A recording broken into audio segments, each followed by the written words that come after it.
BBC Urdu کے Facebook live میں خوش آمدید. میں ہوں فرحت جاوید. آپ سب جانتے ہیں کہ یوکرین پر روسی حملے کو آج 11واں دن ہے اور یوکرین میں کے مختلف شہروں میں روسی مسلح افواج کی پیش قدمی جاری ہے. یہ پیش قدمی خاصی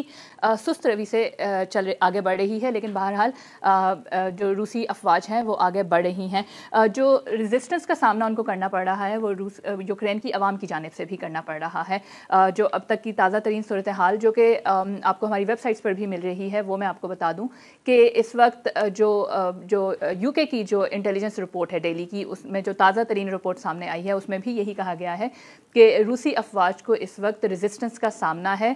یوکرین کی عوام کی جانب سے، اور وہاں شہری آبادی والے علاقوں کو بمباری کا نشانہ بنایا جا رہا ہے، جس کا مقصد ان کے حوصلوں کو کم کرنا ہے. جو اسی بارے میں جو بھی وہاں پہ صورتحال تبدیل ہو رہی ہے، BBC کی ویب سائٹ پر آپ کو تازہ ترین جو خبریں ہیں وہ ہم دے رہے ہیں.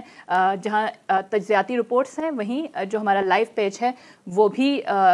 جو اپڈیٹس ہیں ان علاقوں سے ہمارے کورسپونڈنٹس جو بھیج رہے ہیں وہ اپڈیٹ یہاں پہ کیا جا رہا ہے. جو ابھی کی جو لیٹسٹ اپڈیٹس ہیں، جو امپورٹنٹ جو اپڈیٹس آئی ہیں سامنے، وہ ان میں سب سے اہم جو ہے وہ اسرائیل کے وزیر اعظم نے جو روس کے صدر ہیں ولادیمیر پوتن، ان سے ملاقات کی ہے ماسکو میں اور ان کو ثالثی کی پیشکش کی ہے. اس کے ساتھ ساتھ انہوں نے 3 گھنٹے تک یہ ملاقات جو ہے وہ جاری رہی ہے، اور نہ صرف یہ کہ امریکہ جو اسرائیل اس معاملے پہ کوشش کر رہا ہے، بلکہ دوسری جانب امریکہ کے جو حکام ہیں انہوں نے بھی وینزویلا کے ساتھ جو اپنے سفارتی رابطے ہیں ان کو دوبارہ سے بحال کرنے کی کوششوں کا آغاز کیا ہے، اور جس کی وجہ یہی بتائی جا رہی ہے کہ روس اور وینزویلا کے قریبی تعلقات ہونے کی وجہ سے امریکہ یہ چاہتا ہے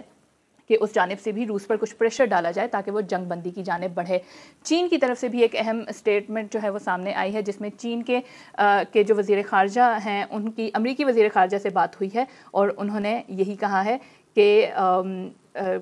جو بھی چائنا یہ چاہتا ہے کہ ہر وہ اقدام چائنا اس کی حمایت کرے گا جو کہ جنگ بندی کی طرف جائے گا، اور انہوں نے یہ بھی کہا ہے کہ مذاکرات ہی آگے بڑھنے کا بہترین راستہ ہے. اس کے ساتھ آپ کو یہاں سے یہ بھی بتائیں کہ جو ریڈیو فری یورپ ہے اس نے بھی روس میں اپنے آپریشنز جو ہیں وہ معطل کرنے کا فیصلہ کیا ہے. اور اس کے ساتھ اگر آپ اس وقت روس میں موجود ہیں اور آپ اردو سپیکنگ ہیں تو آپ یہ بھی جانتے ہوں گے کہ BBC کی جو ویب سائٹ ہے وہ بھی روس میں اس وقت بلاک کی گئی ہے. اس کے لیے BBC نے ایک تو 2 مختلف فریکوینسیز پر اپنی سروس کا آغاز کیا ہے، اور اس کے ساتھ ساتھ یہ بھی کہا گیا ہے کہ سائفون نامی ایپ کو اگر آپ ڈاؤن لوڈ کریں گے تو آپ BBC کی ویب سائٹ کو بھی خبروں کے لیے ایکسیس کر سکتے ہیں. نہ صرف BBC بلکہ مختلف ویسٹرن میڈیا جو ہے اس وقت اس کو روس میں پابندی کا سامنا ہے. اس حوالے سے ویزا اور ماسٹر کارڈز نے بھی روس میں اپنے آپریشنز معطل کر دی ہیں، اور اس کے ساتھ ساتھ کئی ایسی اقتصادی پابندیاں بھی ہیں جن کا سامنا اس وقت روس کو کرنا پڑ رہا ہے. یہ تمام خبریں اور اس کے علاوہ جو تجزیاتی رپورٹس ہیں یا اس جنگ کے حوالے سے آپ کو کسی بھی قسم کی کوئی انفارمیشن چاہیے تو وزٹ کیجیے BBC اردو کا جو لائیو پیج ہے، وہاں پر آپ کو یہ تمام خبریں یہاں موجود آپ کو ملیں گی اور مختلف رپورٹس ملیں گی. اس کے علاوہ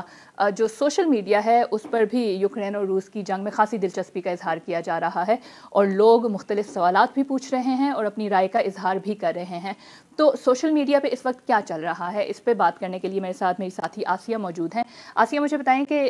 لوگ کیا بات کر رہے ہیں؟ جی فرحت، جب سے یوکرین اور روس کا تنازع شروع ہوا اور جنگ شروع ہوئی اس وقت سے ہی جو ہمارے BBC اردو کے سوشل میڈیا صارفین ہیں وہ ہم سے اس حوالے سے مختلف سوالات بھی کرتے ہیں، اور جو ہماری لائیو کوریج کا سلسلہ جاری ہے اس پر جو ہماری خبریں موجود ہوتی ہیں ان پر نہ صرف تبصرے کرتے ہیں بلکہ اپنے ذہنوں میں آئے ہوئے تمام سوالات بھی ہم سے کرتے ہیں. ہماری کوشش ہوتی ہے کہ ہم وہاں پر بھی جواب دے سکیں، اور آج اس وقت ہم یہاں پہ جو فیس بک لائیو ہے اس میں بھی ان کے سوالات کو لا سکیں. تو جو سب سے اہم سوال ہے جو بار بار پوچھا جاتا ہے اور پہلے دن سے پوچھا جا رہا ہے وہ ہے پاکستانیوں کا انخلا. تو ابھی ایک یہ سوال سامنے آ رہا ہے کہ روس میں جو پاکستانی موجود ہیں ان کا انخلا کے حوالے سے پاکستانی حکومت کیا کر رہی ہے، اور دوسرا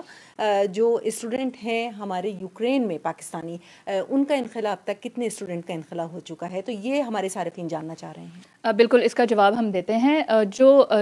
یوکرین سے تو ہم نے دیکھا کیونکہ حملہ یوکرین پہ ہوا تھا تو ایک بہت بڑی تعداد ہے شہریوں کی، مختلف ممالک کے شہریوں کی، خود یوکرین کے شہریوں کی جو کہ وہاں سے نکلنا چاہتے ہیں اور اس سلسلے میں کوشش بھی کر رہے ہیں. پاکستان کے شہری بھی وہاں سے نکالے جا رہے ہیں. جو یوکرین میں پاکستان کی ایمبیسی ہے ان کی جانب سے جو تازہ اطلاعات آئی ہیں سامنے وہ یہ کہہ رہے ہیں کہ اب تک یوکرین سے 1400 سے زائد پاکستانی شہری جو ہیں ان کو نکالا جا چکا ہے. وہ پولینڈ اور دیگر جو ممالک ہیں یوکرین کی سرحد پر وہاں ان کو منتقل کیا جا رہا ہے اور وہ عارضی ویزے پر وہاں موجود رہیں گے جب تک کہ ان کا پاکستان واپسی کا انتظام نہیں کیا جاتا. ایمبیسی نے یہ بھی کہا ہے کہ 37 ایسے مزید پاکستانی شہری اب بھی یوکرین میں موجود ہیں جن کو وہاں سے نکالنے کے لیے انتظامات کیے جا رہے ہیں. ان تمام افراد میں یہ جو 1500 کے لگ بھگ افراد ہیں ان میں زیادہ بڑی تعداد جو ہے وہ ان اسٹوڈنٹس کی ہے جو پاکستان سے یوکرین تعلیم حاصل کرنے کے لیے گئے ہیں. لیکن اس کے ساتھ ساتھ روس میں بھی جو پاکستانی ہے ان کے انخلاء کے بارے میں بھی بات چیت کی جا رہی ہے. اور گزشتہ روز ہی جو پاکستان کے وزیر خارجہ شاہ محمود قریشی کی بات ہوئی ہے روس کے وزیر خارجہ کے ساتھ, اور دفتر خارجہ نے یہ بیان دیا ہے کہ روسی وزیر خارجہ نے یہ کہا ہے کہ پاکستان کے شہریوں کے محفوظ انخلاء کے حوالے سے وہ مکمل تعاون کریں گے. اس بارے میں انہوں نے یقین دہانی کروائی ہے. تو یہ اب تک کی آسیہ اپڈیٹ ہے جو پاکستانیوں کا انخلاء ہے, خاص طور پہ لیکن فوکس کیا جا رہا ہے کہ یوکرین میں جو پاکستانی ہے جو جنگ زدہ علاقہ ہے ان کو وہاں سے نکالا جائے. جی فرحت, اور ایک اور سوال جو کیا جا رہا ہے, گزشتہ روز جس طرح روس کی جانب سے یوکرین کے 2 شہروں میں جنگ بندی کا اعلان کیا گیا, تو صارفین جو ہمارے آڈینس ہیں وہ یہ جاننا چاہ رہے ہیں کہ وہ کتنے بڑے علاقے پر وہ جنگ بندی کا اعلان کیا گیا تھا اور اس وقت وہاں پہ کیا صورتحال ہے, کیونکہ ہم یہ دیکھ رہے ہیں کہ دوبارہ سے وہاں پہ گولہ باری کی اطلاعات آ گئیں. تو جنگ بندی والے علاقوں میں صورتحال کے حوالے سے بتائیے گا. بالکل آسیہ, یہ 2 ریجنز ہیں سومی اور میریوپل, یہاں پر جنگ بندی کا اعلان کیا گیا تھا گزشتہ روز, اور یہ کہا گیا تھا کہ روس نے یہ کہا تھا کہ وہ وقت دیں گے جو شہری یہاں سے انخلاء کرنا چاہتے ہیں وہ نکلیں. لیکن جو تازہ ترین سٹیٹمنٹ آئی ہے اس میں یہ کہا گیا ہے کہ ایک سرکاری اہلکار کو کوٹ کرتے ہوئے یہ کہا گیا ہے کہ 30 منٹ تک جنگ بندی یہ جاری رہی اور یہ بہت کم وقت تھا, اور اس کے بعد دوبارہ سے گولہ باری شروع ہو گئی. یہ کہا جا رہا ہے کہ وہاں پہ صورتحال جو ہے ان دونوں ریجنز میں سومی میں اور میریوپل میں خاصی تشویشناک ہو رہی ہے اور انسانی تباہی کے دہانے پر ہے. تو یہ سچویشن ہے اور یہی وجہ ہے کہ کہا جا رہا ہے کہ آبادی والے علاقوں کو نشانہ بنایا جا رہا ہے روسی فورسز کی جانب سے. اور بھی ہے کچھ آسیہ جو جی بالکل, 2 چیزیں اور ہیں. ایک تو یہی, ہم تباہ کاریوں کے حوالے سے اگر بات کریں تو لوگ یہ جاننا چاہ رہے ہیں کہ جو انسانی تباہ کاریاں اتنے بڑے پیمانے پر ہو رہی ہیں تو کیا ان کا شمار جنگی جرائم میں کیا جا سکتا ہے, وہ کون سے ایسے اقدامات ہیں اور یہ کیسے ثابت ہوتا ہے, جب ثابت ہو جاتا ہے تو جنگی جرائم پر مقدمہ کیسے کیا جاتا ہے, یہ بھی بتائیے. آسیہ بالکل, یہ 39 ایسے ممالک ہیں جنہوں نے ICC سے اپیل کی ہے کہ روس پر جنگی جرائم کا الزام ہے اور اس کے بارے میں مقدمہ چلایا جائے. تو ICC نے اس پہ جو اپنی کارروائی ہے اس کا آغاز بھی کیا ہے, اور ان کے جو پروسیکیوٹر ہیں انہوں نے یہ بیان دیا ہے کہ اس معاملے پہ جو شہادتیں ہیں وہ جمع کی جا رہی ہیں. اس بارے میں جو تفصیلی ایک آرٹیکل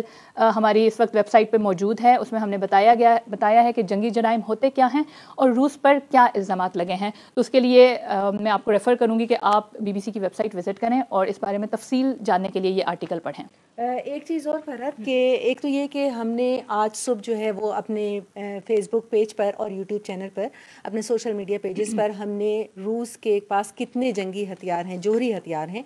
ان کے حوالے سے ایک پوری ویڈیو پبلش کی ہے, کیونکہ لوگ یہ جاننا چاہ رہے ہیں کہ یہ کتنے تباہ کن ہو سکتے ہیں. تو اپنے تمام سوشل میڈیا کے جو آڈینس ہیں ہم ان سے کہنا چاہیں گے کہ وہ ہمارے پیج کے اوپر آئیں اور یہاں پہ اس ویڈیو میں یہ ساری تفصیلات موجود ہیں. اور دوسرا فرحت, یہ آخر میں یہ بھی بتا دیجیے کہ ایک ایسی اطلاع بھی آئی ہے کہ امریکی شہری کچھ ایسے ہیں, ایسی تعداد ہے جو یوکرین جا کے لڑائی کرنا چاہتے ہیں. تو کیا یہ ممکن ہے اور کیا امریکہ نے باضابطہ طور پہ بھی اس کا کہا ہے؟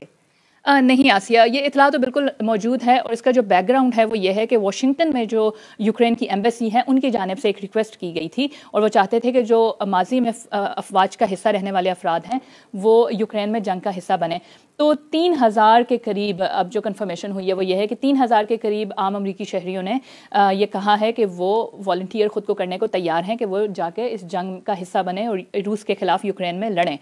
لیکن اس بارے میں ابھی اوبویسلی جو امریکی سرکار ہے ان کی جانب سے کسی قسم کی کوئی کنفرمیشن نہیں کی گئی. اس پہ بھی اپڈیٹ جو ہے وہ ہماری ویب سائٹ پہ موجود ہے, اور اس کے علاوہ آپ اس جنگ کے بارے میں کچھ بھی مزید جاننا چاہتے ہیں, آپ کے ذہن میں کوئی سوال ہے تو وہ بھی آپ ہمارے سوشل میڈیا پیجز پر آپ اس کو پوسٹ کر سکتے ہیں. اس حوالے سے مزید خبروں کے بارے میں معلومات حاصل کرنے کے لیے وزٹ کیجیے ہماری website bbc urdu.com. BBC کے فیس بک لائیو سے اب تک کے لیے اتنا ہی.